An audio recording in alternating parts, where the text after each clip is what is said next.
ada perubahan yang awalnya sangat menjunjung tinggi toleransi, kemudian berpindah menjadi sinkretis, ya.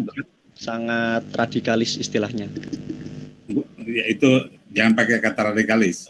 Dari sinkretis menjadi berubah menjadi ke ortodoks, ya. Ya, Akbar itu kan sinkretik kan, campur gitu dengan dalih toleransi.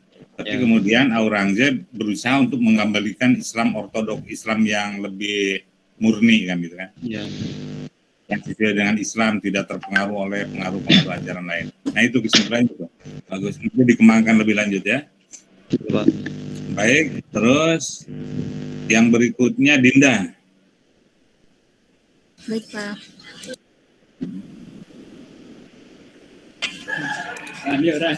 Ayo. Perkembangan sosial pada masa Daulah Mughal memberikan banyak pengaruh dalam politik, ekonomi, dan keagamaan. Yang pertama, perkembangan sosial dalam bidang politik di masa Daulah Mughal. Perkembangan politik di dinasti Mughal tidak lepas dari para penguasa, sebab para penguasalah yang mengatur dan menentukan kebijakan pemerintahan dinasti ini. Ada beberapa pemerintahan yang sangat berpengaruh di dinasti Mughal. Yang pertama, pemerintahan Babur. Masa kepemimpinannya digunakan untuk membangun stabilitas politik dan memperkuat angkatan perang. Pada masa ini, raja-raja Hindu di seluruh India menggabungkan kekuatan untuk melepaskan diri dari kekuasaan Islam. Mereka memberontak antara tahun 1526 dan 1527 Masehi. Namun Babur berhasil meredam konflik politik ini. Yang kedua, pemerintahan Humayun. Pada periode pemerintahannya, Humayun menghadapi banyak tantangan seperti kerusuhan dan pemberontakan. Yang ketiga, ada pemerintahan Akbar. Masa pemerintahnya dikenal sebagai masa kebangkitan dan kejayaan Mughal sebagai dinasti Islam yang besar di Indonesia. Dinasti Mughal menjadi stabil dan wilayah kekuasaannya semakin luas. Akbar memiliki keinginan untuk mendirikan negara-negara bangsa nasional. Kebijakan yang dijalankannya tidak terlalu menonjolkan nilai-nilai syariah Islam, tetapi bagaimana mempersatukan berbagai etnis yang membangun dinastinya. Pemerintah Jahangir pada masa kepemimpinannya, Jahangir berhasil menundukkan Bengala, Mewar, dan Kangara. Jahangir memerintahkan berdasarkan pandangan pragmatis dalam melihat fungsi kepemimpinan. Menurutnya, kedaulatan raja adalah pemberian Tuhan. Jahangir juga disebut sebagai sultan yang toleran dan sekular karena sering mengeluarkan kebijakan politik yang liberal. Pemerintahan Shah Jahan. Pada masa pemerintahan ini, kondisi dinasti Mughal sangat stabil dan berada di puncak keemasan. Usaha perluasan wilayah dilakukan dan berhasil melampaui batas-batas India, seperti Kandahar, Balkh, Badakhshan, dan Samarkand. Suksesnya usaha penataan dan pembangunan politik di kenegaraan juga mewarnai masa pemerintahan Shah Jahan. Yang terakhir, pemerintahan Aurangzeb. Kedaulatan Mughal sebagai wujud Muslim India nyaris hancur akibat perang saudara. Maka pada masa ini dikenal sebagai masa pengembalian kedaulatan umat Islam. Aurangzeb menerapkan nilai-nilai syariah ke dalam pemerintahannya yang pada periode sebelumnya kurang diperhatikan.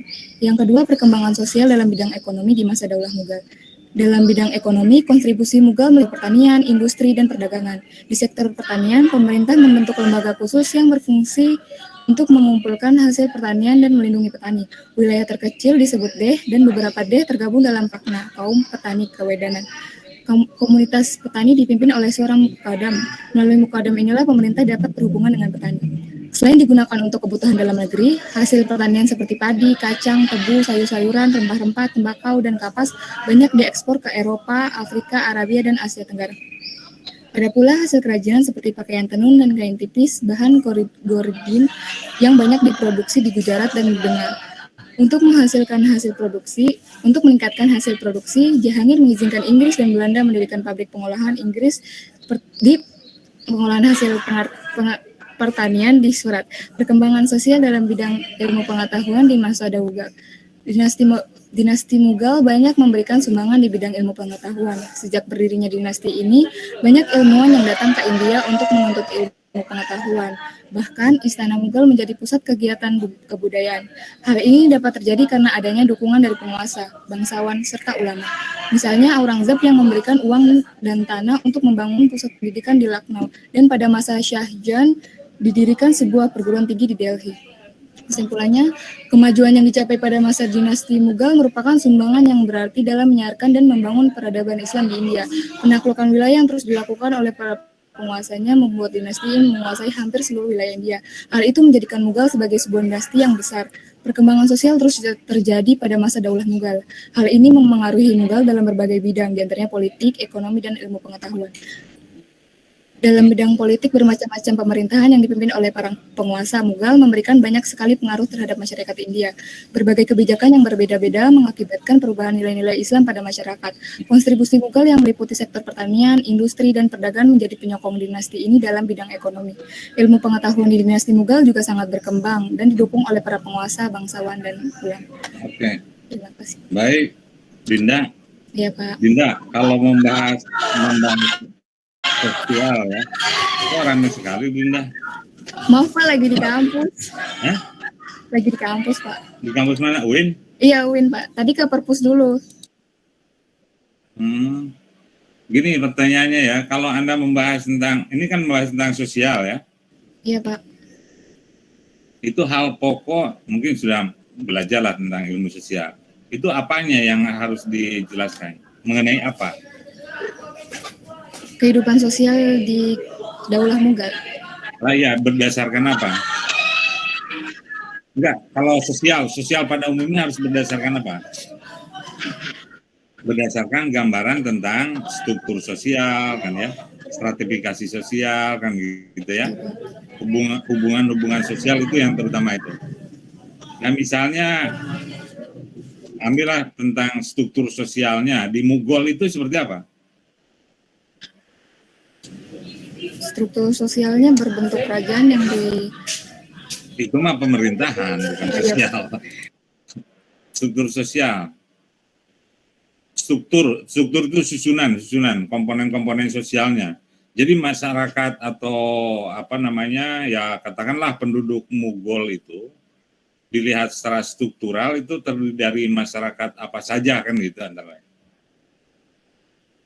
Yang pernah dibaca Dinda, masyarakatnya masyarakat apa saja, mana saja, dan bagaimana hubungan antar mereka, misalnya yang Anda tahu gimana, seperti apa?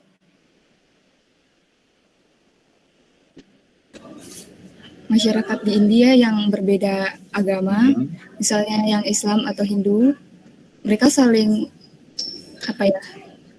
bertoleransi pada awalnya. Sudah digambarkan oleh siapa Arya kan. Nah, kalau dalam Islam sendiri kan ada lagi struktur sosialnya, ada masyarakat Sunni, Syiah dan sebagainya. Tapi masyarakat pada umumnya juga ada Muslim non Muslim ya, Muslim, Hindu dan sebagainya. Lalu ya hubungan antar mereka. Nah mestinya seperti itu yang digambarkan lebih lanjutnya. Ya boleh juga sosial dalam konteks ekonomi ya, dalam konteks pendidikan. Tapi yang terpenting tentang sosial itu adalah bagaimana keadaan masyarakat dilihat dalam struktur serta stratifikasi sosialnya itu yang penting. Ya baik. Nah, yang terakhir Yonga ya, silakan. Yonga betul ya, Yonga Eki Ramadan. Iya Pak. Ini sih Pak, saya pakai HP-nya Revi Pak. Iya. Karena sedang mati listrik. Oh gitu. Berarti Anda lari dari rumah Anda ke rumah Revi gitu? Ini di kampus Pak. Oh di kampus, ya. Oke. Di sini saya akan membacakan hasil review saya yang berjudul Hasil-hasil Kebudayaan pada Masa Daulah Mughal. Latar belakang kerajaan atau Daulah Mughal mulai berkuasa di India sejak 1526 sampai 1707 Masehi. Didirikan oleh Zahiruddin Babur yang menjabat dari 1526 sampai 1530. Kerajaan ini memiliki sultan-sultan besar dan terkenal pada abad ke-17, yaitu Akbar, Jengahir, Shah Jahan, dan Aurangzeb. Kerajaan Mughal memiliki keunggulan di bidang seni. Banyak tokoh-tokoh yang berperan dalam perkembangan seni budaya di kerajaan Mughal. Tak sedikit dari mereka yang menghasilkan karya seni. Bidang karya seni yang ada di Mughal antara lain seni sastra.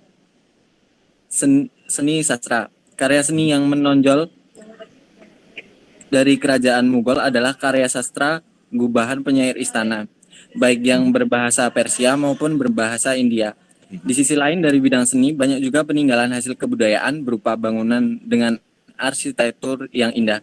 Contohnya seperti Taj Mahal. Sehingga makalah kali ini akan menjelaskan tentang jenis bidang seni budaya, hasil-hasil kebudayaan dalam bidang sastra, dan hasil kebudayaan dalam bidang arsitektur. Selanjutnya ada rumusan masalah. Yang pertama, apa saja bidang dalam perkembangan seni pada masa Daulah Mughal? Apa saja? Yang kedua, apa saja kebudayaan dalam bidang seni? Hasil kebudayaan dalam bidang seni. Yang ketiga, apa saja hasil kebudayaan dalam bidang arsitektur? Yang Maksudnya pertama, yang pertanyaan kedua itu bidang seni apa? Sastra, Seni Pak. sastra. Ya, dieksplisitkan aja. Apa ya bidang seni sastra? Gitu kan? Iya, Pak. Salah tulis itu, Pak. Yang kedua, yang ketiga bidang seni arsitektur. Arsitektur juga seni kan? Arsitektur juga seni itu, gitu loh. Oke. Atau kalau nggak pakai seni semuanya. Yang kedua, apa saja dalam bidang sastra. Lalu yang ketiga, apa saja dalam bidang arsitektur, gitu ya. Oh, oke, Pak. Ya, oke, terus. Selanjutnya, pembahasan ya. bidang dalam perkembangan seni budaya pada masa Daulah Mughal. Perkembangan seni budaya pada masa Daulah Mughal dibagi menjadi dua diantaranya. Yang pertama, bidang sastra. Di dalam bidang sastra terbagi lagi menjadi beberapa seperti seni bahasa. Perkembangan yang terjadi di seni bahasa tidak berjalan dengan wajar, baik puisi maupun prosa. Dalam masa Daulah Mughal tersebut, sajak puisi berupa sajak yang merupakan permainan kata, di mana seringnya puisi dicampur adukan dengan cabang-cabang adab lain. Jadi, kebanyakan penyair yang merangkap cabang lain seperti perdagangan, ahli sejarah, dan lain-lain. Sedangkan dalam prosa, muncul para ubada. Ubada merupakan para pengarang yang bukan penyair dan bukan pengarang dari satu bidang ilmu bahasa. Tetapi mereka hanya mengarang prosa, baik novel, uraian sastra, komentar sajak, dan sebagainya.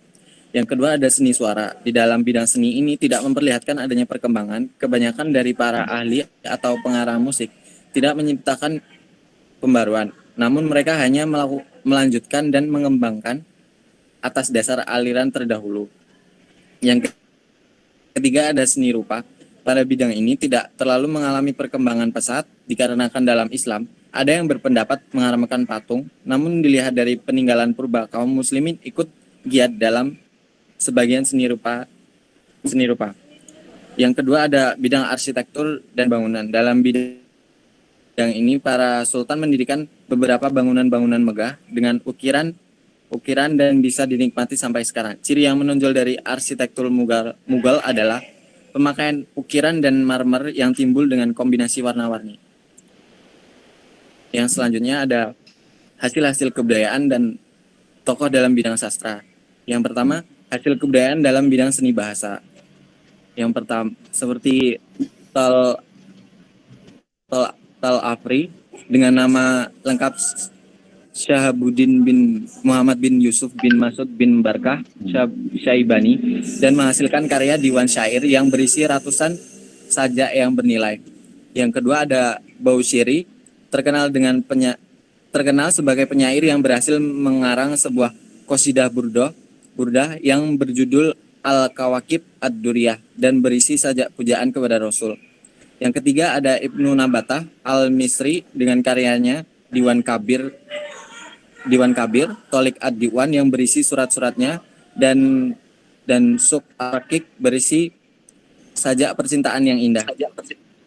Yang keempat, Yakut Mustasyami dengan karya Akbar wa Asyar wa Milah wa Hikam wa Wasyaya Muntakabah dan Asrarul Hukama.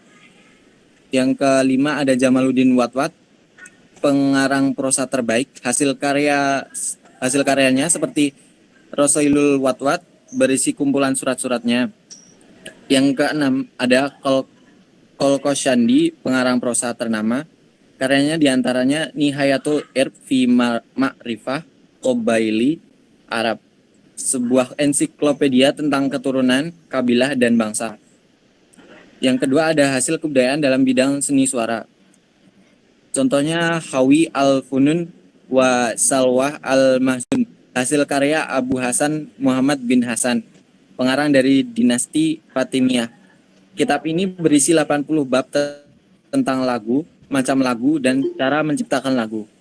Yang selanjutnya ada Kashful Walkarb fi Syar al-Latit Tarb, karya yang tidak jelas pengarangnya, tetapi isinya jelas berupa karangan yang dipersembahkan kepada pembesar negara yang bernama Syaifuddin Abu Bakar. Kitab ini menguraikan hal mengenai instrumen, cara membuat musik, dan penjelasan pandangan hukum Islam. 3. Hasil kebudayaan dalam yang patung timbul di dinding istana di kota Samara dengan bentuk berbagai jenis binatang yang sudah pasti dibuat oleh kaum muslimin. Yang selanjutnya ada hasil kebudayaan dalam bidang arsitektur. Contohnya benteng merah. Benteng merah atau disebut dengan benteng merah di Agra dibangun pada tahun 1573 pada masa pemerintahan Kaisar Akbar. Kompleks Benteng Merah memiliki luas mencapai 380.000 meter persegi. Konon dibutuhkan 4.000 pekerja dengan waktu 8 tahun pengerjaan. Benteng ini dibangun untuk dijadikan tempat tinggal utama orang-orang Mughal. Dinding dari benteng ini ada 2 gerbang utama, yaitu gerbang Delhi dan gerbang Amar Singh. Yang selanjutnya ada Taj Mahal, didirikan oleh Sultan Shah Jahan yang telah berhasil menguasai 2 kerajaan penting, yakni Atmanagar dan Bijapur pada tahun 1636. Pada saat perluasan kekuasaan tersebut, permaisurinya Mumtaz-I Mahal meninggal tahun 1631. Karena sebegitu cintanya Shah Jahan mengenangnya dengan membuat proyek makam Mumtaz Mahal yang berarti Mutiara Istana, dibangun pada tahun 1631 sampai 1648 dengan melibatkan 20.000 pekerja. Bangunan makam tersebut dilengkapi dengan masjid dan taman dengan arsitek tinggi, dan hingga saat ini menjadi salah satu keajaiban dunia. Yang ketiga ada Masjid Raya Delhi atau Jama. Masjid ini dibangun oleh Raja Shah Jahan pada tahun 1644 sampai tahun 1656 Masehi. Masjid ini dijadikan masjid para raja hingga akhir periode kekuasaan Mughal. Halaman masjid yang sangat luas dapat diperkirakan hingga menampung orang mencapai 25.000. Yang keempat ada Rambak, dibangun pada masa pemerintahan Kaisar Babur. Rambak adalah taman formal, ada 4 bagian yang ditata dengan bagus oleh Kaisar Babur sendiri. Di tengah taman ada pavilion segi 8 terbuka yang berdiri di atas 30 kolom. Yang kelima ada Fatehpur Sikri. Fatehpur Sikri adalah istana yang monumental. Kaisar Akbar yang membangun istana ini pada tahun 1569 Masehi untuk mengenang Hazrat Salim Christi yang merupakan wali Allah serta tokoh sufi. Yang selanjutnya kesimpulan. Bidang perkembangan seni budaya pada masa Daulah Mughal terdiri dari bidang sastra dan bidang arsitektur. Bidang sastra meliputi seni bahasa, suara, dan rupa. Sedangkan bidang arsitektur contohnya seperti bangunan ataupun makam dan benteng. Terdapat banyak hasil kebudayaan di bidang karya sastra yang dibuat oleh penyair dan pengarang. Dan hasil kebudayaan di bidang arsitektur contohnya seperti Benteng Merah, Taj Mahal, Istana Fatehpur Sikri, dan lain-lain. Sekian Pak. Terima kasih. Baik, Yonga ya.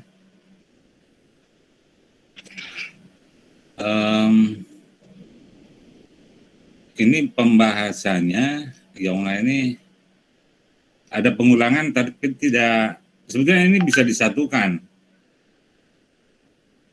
Bagian A itu kok bidang dalam perkembangan seni budaya, maksudnya gimana ini? Jelas. Mestinya perkembangan bidang ya, perkembangan bidang seni budaya pada masa Nasi Mughal. Padahal ini isinya di bagian B dan C mestinya disatukan saja ini. Ini tidak ada jadi terjadi pengulangan pembahasan yang isinya sebetulnya sama. Nah, itu dari sisi teknis. Kemudian tadi pengungkapannya, tapi tadi saya lagi mute. Anda bilangnya bidang perkembangan ya, mestinya terbalik, perkembangan bidang gitu. Perkembangan bidang. Baik, lalu bagus sumbernya ya, lebih banyak mengandalkan buku dan jurnal, tidak ada atau sumber yang dari blog note, hanya mungkin penulisannya nih yang keliru ini. Ya, mar'ah pathatul ya, yang ketiga. Itu mestinya yang judul karangannya dulu, Seni Arsitektur Dinasti Safawiyah yang di atas, dan tidak dicetak miring. Nah, yang dicetak miring jurnalnya, Sakopa dan Tarikh, dan ditaruh di belakang.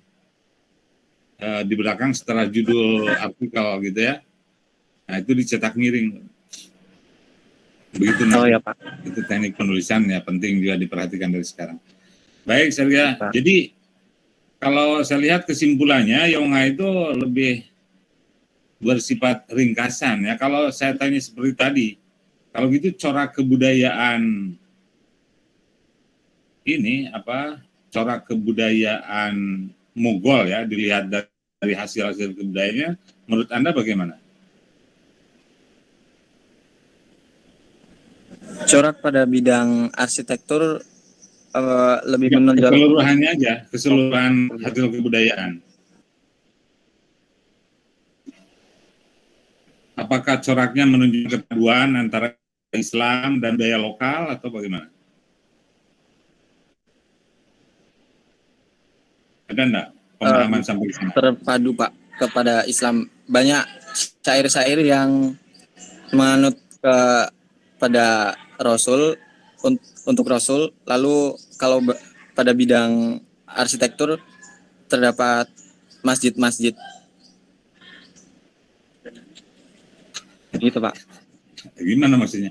Jadi begini, menganalisis coraknya, corak kebudayaan ini kan untuk Mughal ini Islam berada di lingkungan masyarakat India yang notabene Hindu-Buddha. Nah, apakah di dalam hasil kebudayaan kelihatan ada pemaduan ya antara Islam Arab misalnya dengan budaya Hindu, budaya India? Apakah itu dalam sastra, apakah itu dalam arsitektur? Begitu enggak? Ada nuansa pemaduan. Di arsitektur, Pak. Ada pemaduan ya antara budaya Arab dengan budaya India. Nah, itu. Coba Anda usahakan telaah sekarang kalau udah di perguruan tinggi sampai ke sana ya. Tidak hanya ada hasil kebudayaan ini Taj Mahal ini, tapi usahakan pemahaman kita sampai lebih jauh lagi. Kenapa kok Taj Mahal begitu, arsitekturnya, ada apa di balik itu dari segi kebudayaan, kan begitu. Lalu misalnya ada asumsi ada pemaduan antara budaya Persia mungkin atau budaya Arab dengan budaya India. Nah, itu ilmunya itu. Ilmu yang berkembang gitu ya. Yongha ya. Iya, Pak. Juga yang lain tentunya. Dan ya kita di sini diharapkan studinya lebih kepada studi analisis seperti itu, bukan sebatas hafal atau tahu yang deskriptif saja gitu ya. Bedakan kita dulu ketika belajar di SMA, sekarang di perguruan tinggi kan. Di Alia, sekarang di perguruan tinggi. Ada nuansa analisisnya ya. Baik, saya kira sekalian seperti itu. Dan apa yang saya sampaikan tadi ya, bentuk pertanyaan, bentuk minta jawaban lebih lanjut dalam bentuk analisis, itu bisa dijadikan sebagai kisi-kisi ya. Kisi-kisi untuk UTS juga mungkin begitu. Ya, soal dan bagaimana Anda jawabnya itu ya polanya seperti itulah. Nah, untuk materinya sendiri ya tentu dari materi yang sudah kita pelajari peradaban awal yang masa Nabi, kemudian masa Khulafaur Rasyidin, terus sampai masa sekarang abad pertengahan ya. Ya tentu saja itu ya kalau berdasarkan hafalan enggak akan hafalan, tapi setidaknya mengerti karena ini berbicara tentang peradaban, maka mengerti bagaimana peradaban yang berkembang pada masa-masa tertentu tadi seperti apa, dan membedakan antara satu masa dengan masa yang lain ya kita Anda semua harus paham apa ciri yang menonjol dari peradaban Islam pada setiap masa gitu kan. Kalau masa Nabi pasti beda peradaban Islam dengan masa Khulafaur Rasyidin. Nah, perbedaan atau kekhasan atau istilah sekarang apa napaltinya dari masing-masing periode itu seperti apa? Nah, kita sudah diskusikan terakhir misalnya masa peradaban Utsmani, Safawi, Mughal contohnya. Itu pasti berbeda satu dengan yang lain.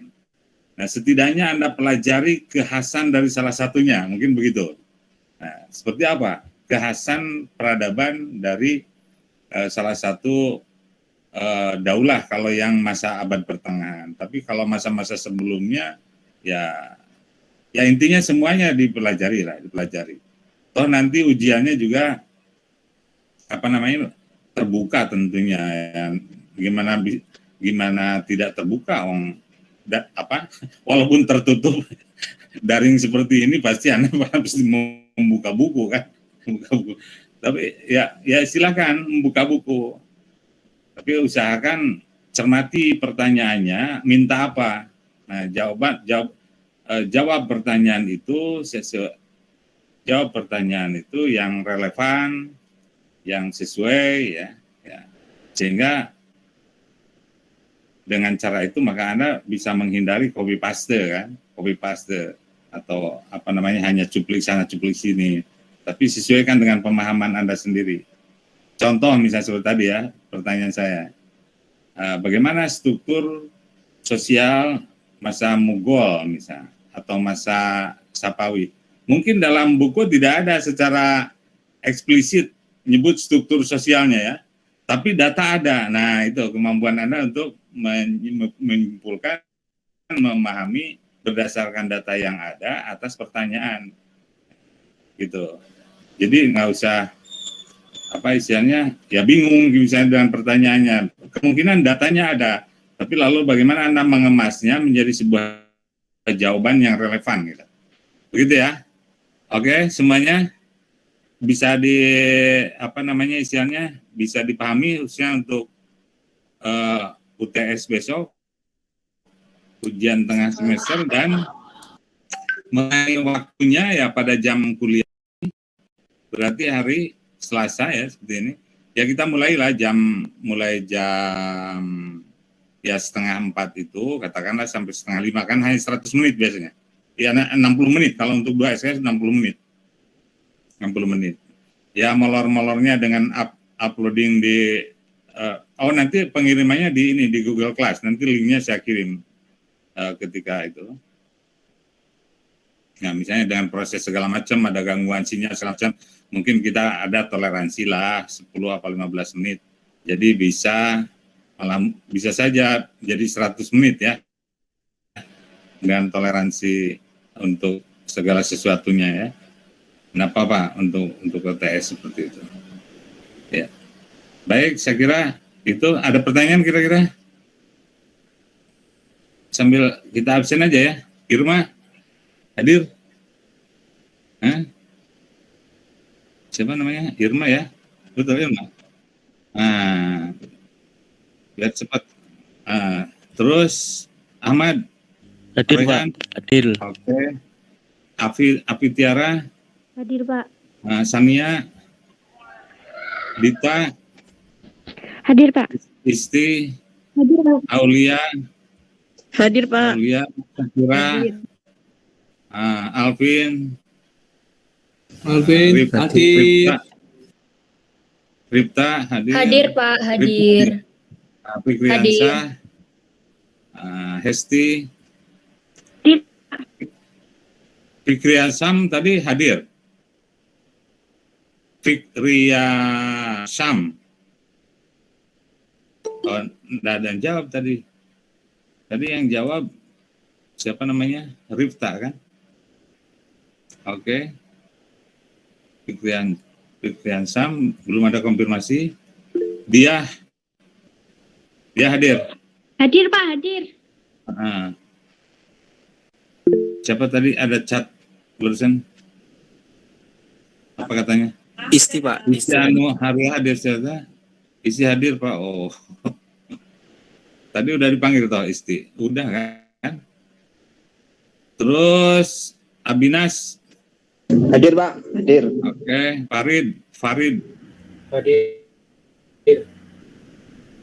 Oke, yang tadi presentasi pasti hadir. Taj, sekarang Taj Hadir Pak, hadir. Haidar Al-Haq. Risa.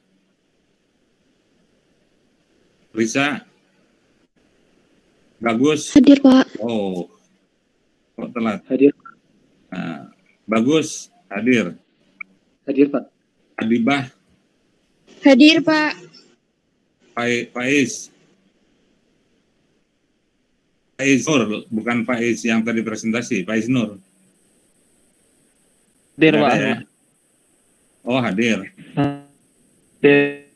Muhammad Nurfi, Refi, Firda. Hadir Pak. Siapa? Refi.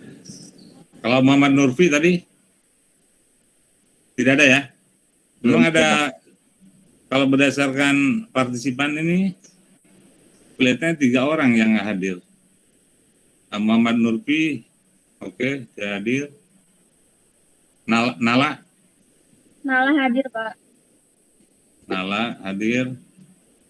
Jainul Anwar mana, nantilah, belum dipanggil kok. Aulia Hadir Pak. Himayatul Uma, Hadir Pak. oke. Apiatun, Hadir Pak. oke. Naufal, Hadir Pak.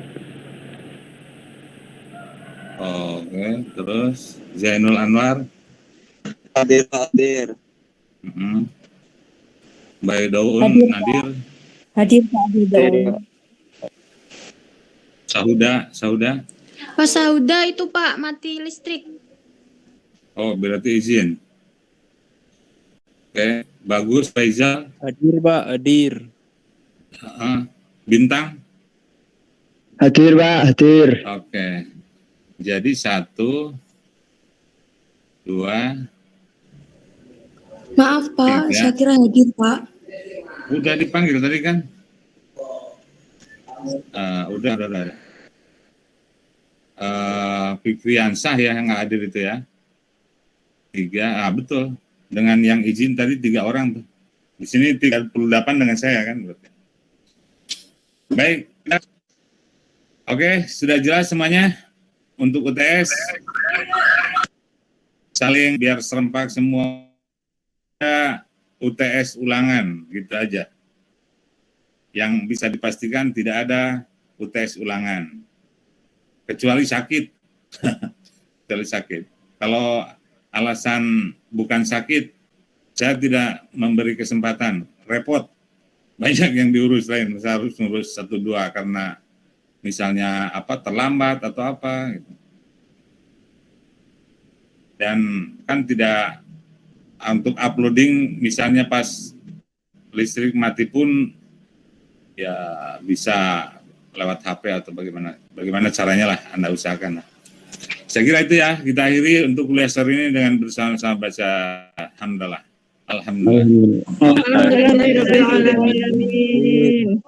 Assalamualaikum warahmatullahi wabarakatuh.